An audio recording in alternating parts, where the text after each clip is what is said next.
مخاطبین از رسانه پشت ماجرای فیلم استاندار سابق یادتونه یعنی تیم زنه میگه که منم دالشونی رو آقای گلزار جابجا کرد.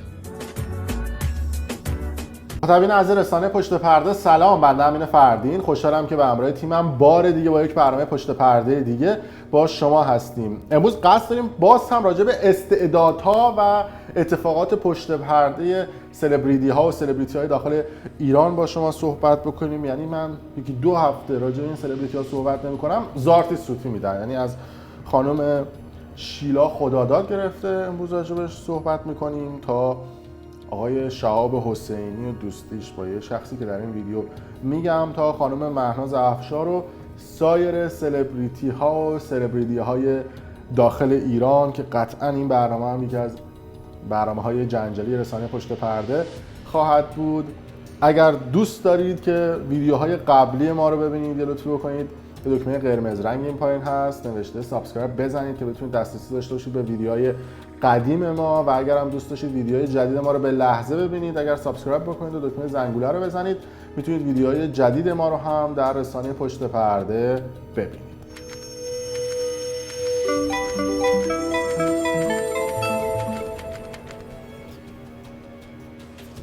اما شروع میکنیم از خانم شیلا خدادادی که متولد 14 آبان 1359 هستنشون. تقریباً 40 دیگه رد کردن و از اظهار نظر چی بگم پشم ریزونه خانم شیلا خداداد شروع میکنیم که ببینیم که تو این 40 سالی که زندگی کردن چه دورانی رو گذروندن. کوچیک بودم، کودک بودم، بعد نوجوان بودم، جوان بودم به موقع، و بعدم به هر حال الان 40 سالم. بله شنیدید، یعنی خانم شیلا خداداد قبل از اینکه 40 سالگی رو رد بکنن کوچیک بودن، بعد کودکی کردن، بعد نوجوانی کردن، بلکه جوانی هم کردن. یعنی اینجوری که خانم شیلا خداداد دارن اظهار نظر میکنن بقیه مردم این مراحل رو رد نکردن، فقط ایشون رد کرده. این نوع صحبتایی هم که میکنن شما فکر نکنید مثلا یارو میخواد یه اظهار نظر عجیب غریب بکنه، حرف کم میارن، میگن حالا دور همین یه لایوی یه استوری یه چیزی بزنیم بگیم ما هم هستیم. برای همین این اظهار نظرها رو میکنن که انگار بقیه این مراحل رو نگذروندن.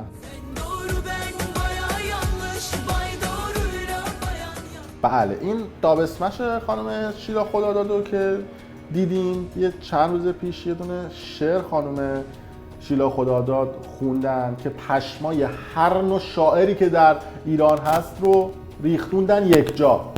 پرای من هم ریخت. یعنی شعر که نگم براتون شعر اینا هست. بشنویم این شعر خانم شیلا خداداد رو. یک نفر نان داشت اما بی‌نوا دندان نداشت. بله شاعر اینجور موقع میگه که یک نفر لب داشت اما رژ لب درستی نداشت. یعنی اشاره به این ظاهر و این تیپ خانم شیلا خداداد به همراه این شعرخونیشون بود. یه نکته جالب رو توجه کردید، یعنی بازیگر درجه اول مملکت از دید خیلی از تهیه کننده ها یه فن بیان درست و حسابی نداره و دیدید دیگه سبک شعرخونی شما فن بیان دیگه حداقل چیزیه که باید یه بازیگر داشته باشه و بتونم گفتم دیگه ملاک انتخاب بازیگرا در صنعت پر رونق سینمای ایران نه فن بیانه نه استعداد در چیزهای دیگه هستش. بعد یه نکته جالبتر دیگه هم هستش که توجه کردید مثلا بازیگرها سلبریتی ها ویدیو از خودشون منتشر نمیکنن چند ماه یا عکسی منتشر نمیکنن، بعد یه عکس جدید که منتشر میکنن این اون نیست، یعنی کلا کوبیدن از نو ساختن.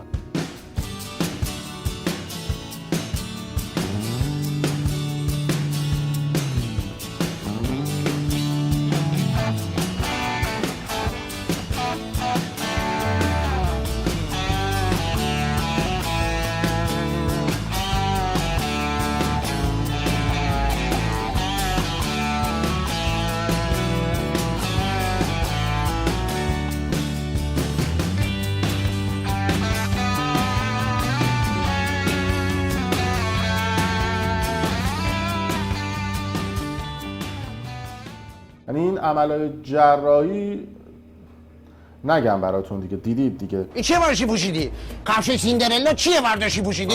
تمام فرودگاه ما رو داشتن خنده میکردن. و جالبه بدونید که این خانم شیلا خداداد هم مستثنا از این افراد نیست. حالا تیپ و ظاهر بیرونشون هم جالب هستش که با یه تیپ و ظاهری میرن تو خیابون. هم موندم که چرا گشت ارشاد فقط به مردم عادی ایراد میگیره. البته ما کلا با این سیستم گشت ارشاد مشکل داریم اما چرا به این تیپ و ظاهر سلبریتی‌ها و سلبریتی‌ها ایراد نمیگیرن ولی به تیپ و ظاهر مردم عادی ایراد میگیرن؟ بعد جالبه که همین تصاویر و عکس‌ها رو هم توی شبکه‌های اجتماعی خودشون منتشر میکنن، به بقیه ایراد میگیرن، بهشون میگن آقا صفحاتتون رو باید ببندید، عکستون رو باید پاک بکنید. به اینا که میرسه میگن نه دیگه، حالا به هر حال یه تیپ متعارف جامعه است دیگه. یه چند تا از این عکسای خانم شیلا خداداد رو هم دارید میبینید تا تو جشنواره مختلف. اما میرسیم راجع به موضوعات سیاسی که خانم شیلا خداداد تو طول این چند ماه گذشته راجع بهشون صحبت کرده بودن و یه عده‌شون گفتن که با این وضعیت مملکت رو دیدید تو این چند وقته، گرونی و قیمت یورو و دلار و سایر اتفاقات. خانم شیلا خدادادی که اومدی از یک جریان سیاسی خاص حمایت کردی، شما مثلا چی دیدی از این جریان سیاسی خاص که ازش حمایت کردی؟ جواب خانم شیلا خداداد هم جالبه، بشنوید. یادتونه که اون عکسی که مثلا با شال بنفش و مثلا روز بنفش تبلیغ روحانی رو می‌کردین؟ الان شما بابت تبلیغ آقای روحانی شرمنده مردم.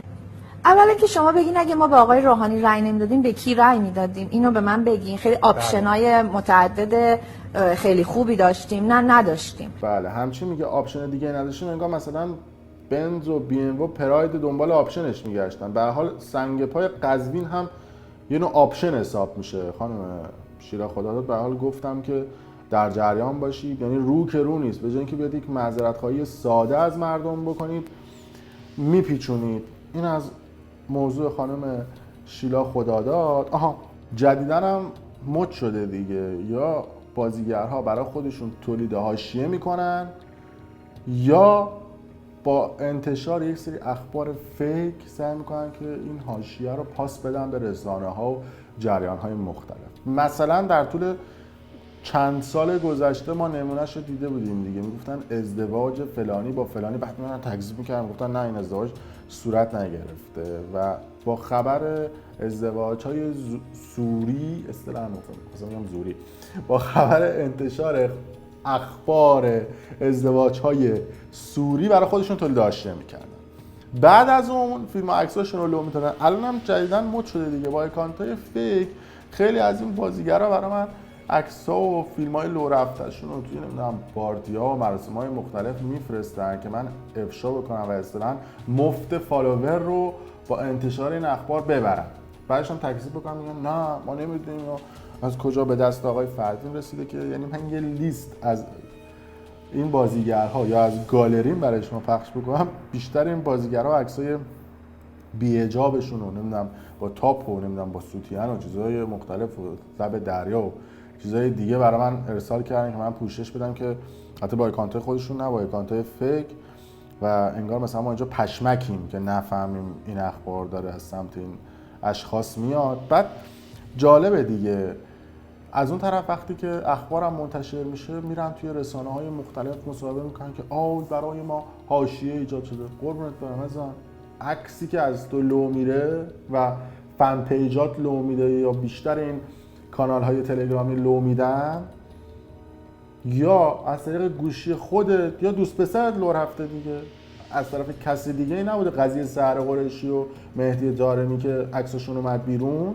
عکس‌ها از گوشی یا مهدی طارمی بوده یا سحر قریشی، کسی دیگه ای نبوده. اما میرسیم راجع به خانم مهناز افشار که چند سالی و خارج از کشور بودن و یک توییت چند روز گذشته منتشر کردن که این توییت حاوی نکته‌های خیلی مهمیه که اگه براتون این نکات رو بکشم بیرون، به زوایای پنهان این توییت هم شما پی خواهید برد. این توییت رو ببینید روی تصویر. خانم مهناز افشار گفتن که دغدغه تو اجبار در داشتن حجاب و دغدغه او اجبار در برداشتن حجابه، اما دغدغه من نه تو هستی و نه او، بلکه کسانی هستند که حقوق و دستمزد و سرمایه‌شون در گرو اکران فیلمایی بوده که من در اونها بازی کردم.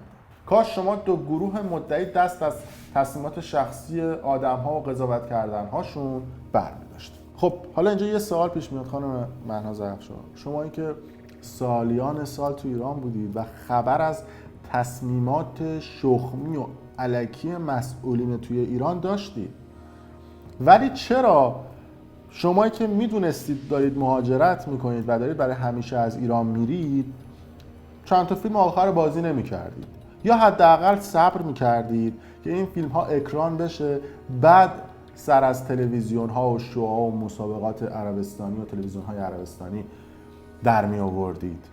پس شما با این سبک توییت ها سمت مردم نیستید یا اصطلاحاً سمت همکارانتون نیستید، چون اگر بودید صبر می‌کردید این فیلم ها اکران بشه بعد میرفتید تو این تلویزیون ها. نه از گات تالنت من نرفتم، اون مچ فکر می‌کنم یکم سوء تفاهم برانگیز بود. من همیشه به تعهدات کاریم، چه اون زمانی که ایران بودم چه الان که اینجا هستم، چه فیلم هایی که هنوز اکران نشده نسبت بهشون متعهدم و آدمیم که همیشه نسبت به قراردادام و اخلاق حرفه‌ای خودم متعهدم. اما نکته بعدی فضاسازی‌هایی هستش که یه سری رسانه ها دارن میکنن و میگن که امین فردین داره اخبار فیک منتشر میکنه و جالبه که ما هر خبری رو که منتشر میکنیم در خصوص سلبریتی ها نمیدونم چند وقت بعد چرا تایید میشه، مثل جریان آقای همایون شجریان فرزند استاد شجریان با خانم سحر دولتشاهی که میگفتن شایعه و فیک هستش، بعد از اون خبرش در اومد که این دوتا با هم دیگه